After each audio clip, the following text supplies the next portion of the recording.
জাহাজে থাকা নাবিক শ্রমিকদের। ভিন্ন ভিন্ন কক্ষ থেকে উদ্ধার করা হয়েছে মরদেহগুলো। ঘটনাস্থল থেকে 2টি মোবাইল ফোন উদ্ধার করে পুলিশ। কোনো পরিচয় পাইনি, তবে আমরা চেষ্টা করছি এবং আমরা 2টি নাম্বার পেয়েছি এবং অলরেডি আমরা মালিকের সাথে যোগাযোগের চেষ্টা করেছি। আমরা মালিকের নম্বরও পেয়েছি, মালিকের নাম পেয়েছি। তার সাথে যোগাযোগ করলে আমরা ডিটেলস সব পরিচয় আমরা পেয়ে যাব। ডাকাতি না ব্যবসায়িক শত্রুতার জেরে এই হত্যাকাণ্ড, তা তদন্তে কাজ শুরু করেছে পুলিশ। আমরা এটা তদন্ত করছি। আসলে এটাকে দুর্ঘটনা হিসেবেও ধরে নিতে পারেন, একটা হত্যাকাণ্ড হিসেবে ধরে নিতে পারেন, বা এটাকে পরিকল্পিত কিছু হতে পারে, কিন্তু আমরা এখানে পুলিশি তদন্তের আগে এটা কিছু বলা যাচ্ছে না। এরই মধ্যে নিহতদের প্রাথমিক সুরতহাল প্রতিবেদন তৈরি করেছে নৌ পুলিশ।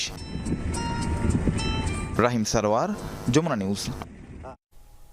দর্শকের বিষয়ে আরও জানাতে চাঁদপুর থেকে আমাদের সাথে যুক্ত রয়েছেন সহকর্মী কাদের পলাশ। তার মাধ্যমে আপনাদেরকে বিস্তারিত জানাতে চাই। পলাশ, হত্যাকাণ্ডের বিষয়ে সবশেষ পুলিশ কি জানিয়েছে সেই খবর আপনার মাধ্যমে জানতে চাই। এছাড়া নিহতদের পরিচয় বা মোটিভ কি এখন পর্যন্ত জানা গেছে কিনা